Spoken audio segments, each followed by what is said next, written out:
السلام علیکم ناظرین، میرا نام ہے بلال اور آپ دیکھ رہے ہیں سوشل ورلڈ یوٹیوب چینل۔ آج کی ویڈیو میں ہم بات کریں گے ڈرامہ سیریل ارطغرل غازی کے سیزن 4 کی ایپیسوڈ نمبر 86 میں کیا ہونے جا رہا ہے۔ اگر آپ نے اب تک ایپیسوڈ نمبر 85 نہیں دیکھی، اس کا لنک بھی آپ کو ڈسکرپشن میں مل جائے گا۔ ویڈیو میں آگے بڑھنے سے پہلے آپ ویڈیو لائک کریں، چینل کو سبسکرائب کریں اور بیل آئیکن پر لازمی کلک کریں۔ ناظرین، جیسے کہ آپ نے لاسٹ ایپیسوڈ میں دیکھا تھا، النگویا اور گنال مل کر سوغے خاتون کو بچانے میں کامیاب ہو جاتے ہیں اور دوسری جانب ارطغرل غازی بامسی کو علاج کے لیے کاروان سرائے لے جاتے ہیں۔ ناظرین، اس ایپیسوڈ کے شروع میں آپ دیکھیں گے ارطغرل غازی کاروان سرائے میں نماز ادا کرتے ہیں اور نماز ادا کرنے کے بعد اللہ تعالیٰ سے دعا مانگتے ہیں اور کاروان سرائے کے دوسرے کمرے میں ترگت بامسی کے ساتھ موجود ہوتا ہے۔ نویان کو اپنی طرف گھورتے ہوئے دیکھ کر بامسی ترگت سے کہتا ہے، بھائی اس شیطان کی موتی والی آنکھیں ہم پر ہیں، یہ ہمیں کیوں دیکھتا رہتا ہے؟ اس پر ترگت کہتا ہے، دفع کرو اسے، تم تھوڑا آرام کرو۔ اس پر بامسی کہتا ہے، بھائی میں سکون سے تبھی سو سکتا ہوں اگر میں ابھی یہیں اس کا سر اتار دوں۔ اسی دوران نویان اٹھ کر بامسی کے پاس آتا ہے اور اس سے اس کی صحت کے بارے میں پوچھتا ہے۔ اس پر بامسی کہتا ہے، تمہیں اس سے کیا ہے نویان؟ تو نویان کہتا ہے، کچھ بھی نہیں، میں تو بس یوں ہی پوچھ رہا ہوں، تم جنگ کی آگ میں شیر کی طرح دھاڑتے ہوئے کود پڑے، تم ایک بہادر لڑکے ہو اور تم بھی ترگت۔ اس کے بعد نویان ان کے پاس بیٹھ جاتا ہے اور کہتا ہے، میں نے سنا ہے کہ تم جلد ہی ہجرت کرنے والے ہو۔ اس پر ترگت کہتا ہے، کیا اس سے تمہارا کوئی تعلق ہے نویان؟ تو نویان کہتا ہے، جب تم وہاں جاؤ گے تو نیکیا کا شہنشاہ تمہیں وہاں چین سے نہیں رہنے دے گا۔ اس پر ترگت کہتا ہے، ہم اس کو بھی تباہ کر دیں گے اللہ کے حکم سے۔ یہ سن کر نویان کہتا ہے، فرض کرو تم نے شہنشاہ کو شکست دے دی، لیکن اکتائے خان کا کیا کرو گے؟ تم سب کا انجام برا ہوگا۔ تمہارے جیسے باہمت لوگوں کو نہ صرف بازنطینی سلطنت بلکہ پوری دنیا فتح کرنے کے لیے اپنی تلواریں استعمال کرنی چاہیے۔ ہم ایک نیا عالمی نظام قائم کر رہے ہیں، کیا تم ابھی بھی نہیں سمجھے؟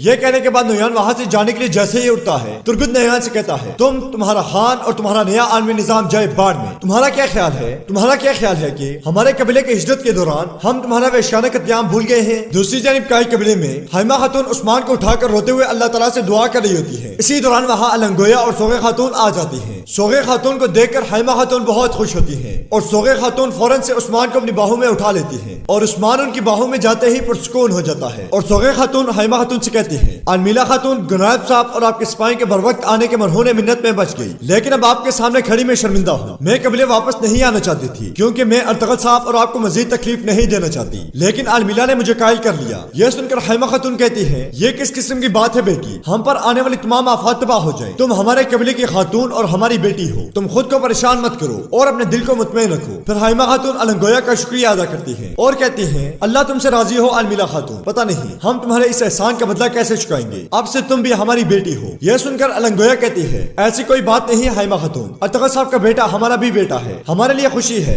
اگر ہم عثمان کی کوئی مدد کر سکیں۔ اس کے بعد حائمہ خاتون اور النگویا مرکزی خیمے میں جا کر گناب سے ملتی ہیں اور وہاں النگویا کا بھائی مرگان بھی موجود ہوتا ہے۔ حائمہ خاتون گناب کا شکریہ ادا کرتے ہوئے اسے دعائیں دیتی ہے۔ اس پر گناب کہتا ہے، کوئی بات نہیں اما حائمہ، جب آپ کے قبیلے کی خاتون اور ارطغرل صاحب کے بچے مسئلے میں ہوں، ہمیں جو بھی کرنا ہوگا ہم کریں گے اللہ کے حکم سے۔ اس کے بعد گناب عارف صاحب سے ملنے چلا جاتا ہے۔ ناظرین، اس کے بعد کاروان سرائے میں آپ دیکھیں گے نویان ترگت اور بامسی سے کہتا ہے، ماضی کو ماضی میں ہی رہنے دو، اب سمجھداری کا وقت ہے۔ ہماری عالیشان فوج یہاں آئے گی اور تمہارے تمام قبائل کو تلوار سے کاٹ دے گی۔ ہم منگول اور ترک دونوں انہی زمین پر پیدا ہوئے اور بڑے ہوئے، ایک دوسرے کو تباہ کرنے کے بجائے ہمیں ایک ہو کر پوری دنیا کو فتح کرنا ہے۔ یہ سن کر ترگت کھڑا ہو جاتا ہے اور کہتا ہے، جب تک میری آئیکیس کی روح کو سکون نہیں ملتا میرے مرنے کا کوئی ارادہ نہیں، جان لو نویان۔ اس پر نویان کہتا ہے، آئیکیس کے ساتھ جو بھی ہوا وہ سب تمہاری ڈٹائی کی وجہ سے ہوا، اگر تم اس وقت ہماری فرمانبرداری کر لیتے آئیکیس زندہ نہ جلتی اور نہ مری ہوتی۔ یہ سن کر ترگت غصے سے نویان کے منہ پر مکہ مار دیتا ہے اور نویان زمین پر گر جاتا ہے۔ اس پر منگول سپاہی ترگت کی جانب بڑھتے ہیں تو نویان اشارے سے انہیں روک دیتا ہے اور ترگت نویان سے کہتا ہے، جان لو کہ میں تمہارے خان، تمہارے کتوں اور تم کو اپنے پاؤں تلے رون دوں گا نویان۔ یہ سن کر نویان کھڑا ہو جاتا ہے اور کہتا ہے، یہ سوچ کر تم صرف اپنے خون میں ڈوب سکتے ہو۔ اور بامسی بھی لڑکھڑاتے ہوئے کھڑا ہو کر کہتا ہے، بھائی اس شیطان کی مت سنو۔ اور نویان ترگت سے کہتا ہے، جتنا برداشت کر سکتے ہو اس سے آگے مت جاؤ ترگت۔ اس پر ترگت نویان کو ایک اور مکہ رسید کر دیتا ہے اور نویان اپنی تلوار نکال کر ترگت کے گلے پر رکھ لیتا ہے۔ اسی دوران ارطغرل غازی وہاں داخل ہو کر نویان کو غصے سے آواز دیتے ہیں۔ اس پر نویان کہتا ہے، فکر نہ کرو ارطغرل، تمہارا بھائی ترگت اور میں ذرا اپنے دل بہلا رہے تھے۔ ارطغرل غازی عبد الرحمن اور باقی سپاہیوں سے کہتے ہیں، اپنے کام پر واپس جاؤ۔ اس پر عبد الرحمن اور سپاہی وہاں سے چلے جاتے ہیں اور ارطغرل غازی نویان سے کہتے ہیں، میرے سپاہیوں کے ساتھ مت ٹکراؤ نویان، میں نہیں چاہتا کہ تم پر کچھ برا نازل ہو۔ اس پر نویان ارطغرل غازی کو منگول زبان میں کچھ کہتا ہے اور फिर कहता है यानी कि किताब से मुंतखब एक दरशमंदाना बात, छोटी नदियां समुद्र की मुआवन होती है अर्तगल, और तय खान के हुजूर पेश होना तुम पर रूहों का बड़ा एहसान है। इसके बाद नोयान अपनी जगह पर वापस आ जाता है और अर्तल गाजी तुर्गुत के पास आते हैं। तुर्गुत अर्तल गाजी से कहता है मुझे माफ कर दें भाई, मैं अपने गुस्से पर काबू ना रख सका। इस पर अर्तल गाजी तुर्गुत से कहते हैं हमारा सबसे बड़ा दुश्मन मंगोल नहीं है बल्कि हमारा गुस्सा है जिसको हमने अपने अंदर रखना है तुर्गुत। दूसरी जानिब गुनाब आरिफ साहब के दवाखाने में मौजूद होता है। आरिफ साहब उसके जख्मों पर दवा लगाते हैं और कहते हैं गुनाब साहब आपका जख्म ज्यादा गहरा नहीं है लेकिन एहतियात करना लाजमी है।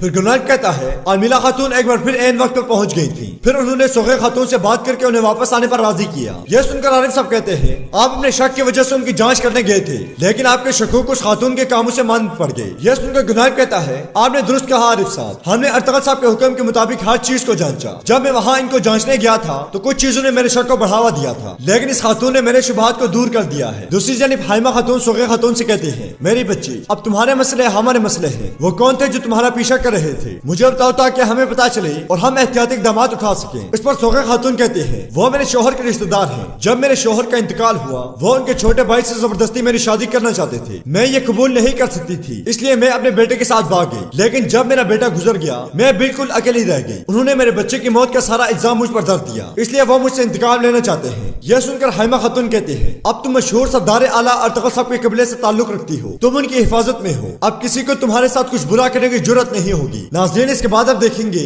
अर्तल गाजी और नोयान अपने सिपाहियों के साथ समुद्र के करीब पहुंच जाते हैं। समुद्र को देखकर बामसी हैरान हो जाता है और गहरी गहरी सांसें लेते हुए कहता है इस चीज की सरासर वुसअत तो देखो जिसे समुद्र कहते हैं भाइयों। ओए मेरे अल्लाह या मेरे रब तमाम तारीफें तेरे लिए ही है, या रब तेरी खूबसूरत तख्लीक का शुक्र है। यह सुनकर नोयान कहता है ये तमाम हुस्न गोग टेंगरी ने हमारे खान के लिए तख्लीक किया है, अब बाकी समुद्रों की तरह बहर और क्यानोस भी मेरे खान का है, यह पानी फासलों को जोड़ता है। फिर नोयान कहता है और तय खान हमारे लिए एक जहाज भेजेगा, बाकी का रास्ता हम पानी में सफर करेंगे। फिर अर्तल गाजी अब्दुर्रहमान से कहते हैं अब्दुर्रहमान हमारे जख्मी सिपाही पीछे रहेंगे और हमारे वापस आने तक हमारे घोड़े याद रखना। इस पर अब्दुर्रहमान कहता है जैसे आपका हुक्म भाई, और सिपाहियों को लेकर वहां से चला जाता है। सब सिपाहियों के जाने के बाद नोयान एक गहरी सांस लेता है और अर्तल गाजी से कहता है अब तुम खतरनाक रास्ते से बाहर आ जाओगे अर्तगल, यहाँ से आगे ना कोई सलीबी ना गवर्नर और ना ही कोई गद्दार सरदारान है और तय खान की आलिशान सरजमीनों में तुम महफूज तौर पर चल फिर सकते हो। इस पर अर्तल गाजी कहते हैं ज्यादा पर यकीन मत हो नोयान। यह सुनकर नोयान कहता है तुम मुझसे क्या छुपा रहे हो अर्तगल। इस पर अर्तल गाजी नोयान को कोई जवाब नहीं देते और तुर्गुत और बामसी के पास चले जाते हैं और उनसे कहते हैं इस मुकाम से आगे हर वक्त चौकन्ना रहना सिपाहियों। इस पर तुर्गुत पूछता है क्या आपको नोयान से मुतालिक कुछ शुबहात है भाई।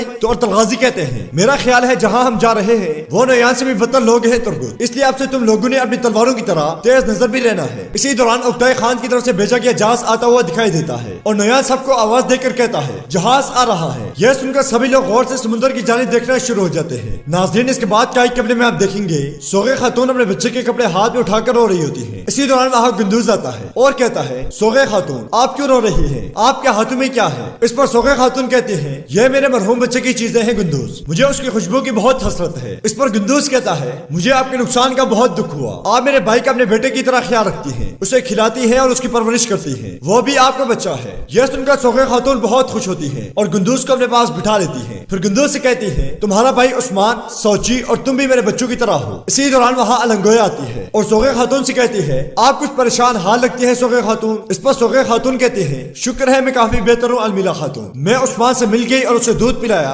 बस यही मुझे चाहिए था। इसके बाद अलंगोया गुंदूज से पूछती है क्या तुम्हें घोड़े पसंद हैं। तो गुंदूज कहता है मैं उन्हें प्यार करता हूँ अलमीला खातून, लेकिन जोगानी को सबसे ज्यादा, लेकिन अभी मेरे बाबा यहाँ नहीं है इसलिए मुझे कोई घोड़े पर नहीं बिठाता। इस पर अलंगोया कहती है फिर मेरे साथ हो, मैं तुम्हें अपने घोड़े पर बिठाऊंगी। यह सुनकर गुंदूज बहुत खुश होता है और सोगे खातून अलंगोया से पूछती है क्या यह इसके लिए खतरनाक नहीं होगा अलमीला खातून। इस पर गुंदूज कहता है कुछ नहीं होगा सोगे खातून, मैं घोड़े की जुबान जानता हूँ। फिर अलंगोया गुंदूज से कहती है जाओ गुंदूज दादी जान से इजाजत लेकर आओ, फिर मैं तुम्हें अपने घोड़े पर बिठाऊंगी। यह सुनकर गुंदूज भागता हुआ वहाँ से चला जाता है। नाज़रीन इसके बाद आप देखेंगे सल्जोक सिपाही जंगल में एक जगह बैठकर खाना खा रहे होते हैं और मरगान भी अपने साथियों के साथ झाड़ियों में छुपकर उन्हें देख रहा होता है और अपने साथियों से कहता है महल से हमारे जासूस ने पैगाम भेजा है, इन अजनबियों के पास एक अहम खत है, हम इस सब का खात्मा करके खत हासिल करेंगे। दूसरी जानिब उक्ताई खान के जमीनों में अर्तल गाजी और नोयान एक जगह बैठे होते हैं। नोयान अर्तल गाजी से पूछता है तुमने अपने सिपाहियों को कहाँ भेजा है अर्तगल। इस पर अर्तल गाजी कहते हैं मैंने उन्हें गिरदोनवा की छानबीन करने भेजा है नोयान। इस पर नोयान कहता है हम उक्ताई खान के सरजमीनों पर हैं, उक्ताई खान के जमीनों में सांप और कई खजूरे भी आदमी को काट नहीं सकते। इसी दौरान किसी के भागने की आवाज आती है और अर्तल गाजी एकदम से चौकन्ने हो जाते हैं और बहुत से निकाब पोश चारों तरफ से उन्हें घेर लेते हैं। इस पर अर्तल गाजी नोयान से कहते हैं, मैंने तुम्हें कहा नहीं था कि शैम्पू और कन खजूर से भी बदतर चीज हो सकती है नोयान। नोयान उन नकाब पोशों से पूछता है, क्या तुम मुझे नहीं जानते?